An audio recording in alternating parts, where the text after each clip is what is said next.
So my project that I've got myself set for the weekend is to replace this Clarion head unit, which I thought no longer worked, but on the way up I was able to tune it into Radio 4 and listen to Radio 4 for quite a bulk of the majority of the journey. So what I'm going to do is I'm going to remove it. Just pulled the ski slope out. You need to take the ashtray out as well, which should be held in with 1 and 2 screws, though that one is missing, which is always the way with these cars. Well, certainly always the way with my cars. Screws go missing at random. And then what you'll find, you also need to remove those 2. There should actually be more screws. I think there's a total of 4, but for various reasons I've only got 2 of them in there. Again, that's how it's been for many years. So if I get the ashtray out of the way, there we go. You'll find that the ashtray has its own cable here, which actually plugs in up here. And if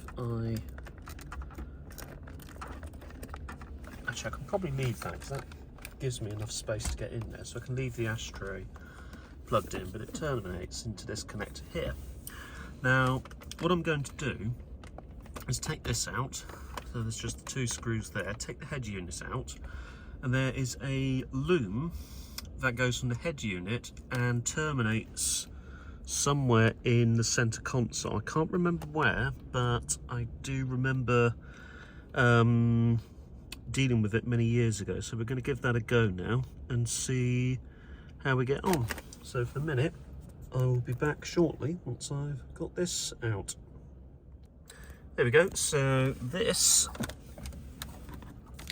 is the loom from the heater controls, and that goes to this connector back here. We have this connector also to the, not the heater controls, but the front panel switches, which are these ones here, and also the clock. So what we'll do is we will just move that slightly there. We'll disconnect each of these in turn so we can get the whole lot out of the way. And these are your typical XJ40 wiring connectors, which squeeze and eventually pull, I think. So I'll need both hands to do that. So after a short time, we managed to get the radio cassette out. This, if I remember rightly, is your main power connector. So that's going to be ground. One of these is going to be permanent live, one of them is going to be switched live. Then you have this massive cabling that serves the, I think that also serves the electric aerial and the various speakers in the car. Now the main loom, you've got this loom here which goes down under this big purple connector, which I think is one of the electric seat looms, if I remember rightly. Yeah, there's 2 of them. So electric seat. You've got this here, that's your main power connector. That's the other auxiliary connector. And if I remember rightly, these come, I may actually be wrong on this because it's been many years since I've been in here, and I've got a feeling that, yeah, I've got a feeling I'm wrong on this. I originally thought that you had the stereo loom and then you had another loom that effectively comes off the stereo and spurs into the main car loom itself, but that doesn't seem to be the case in this instance. So what we're going to have to do is we're going to have to unfortunately chop the connectors and wiring off of the original Jaguar radio cassette. However, as permanent as that sounds, it's not, because you can just resolder everything back on again, so it's not the end of the world. But it does mean I will be sacrificing the original stereo loom, which it doesn't bother me too much because I can reverse it, to be honest with you. But it's hit and miss as to whether that radio cassette works, in all honesty. It worked fine on the journey down, but again, as I say, it's just hit and miss as to whether it works. So let's pop this back to a kind of position there. Let's close this. Let's leave that on the floor. And we can have a look in here and just have a bit of an exploration of what we have. So, excuse me, that is, I think, the main plug for the heater controls. That is your auxiliary controls. That is the aerial.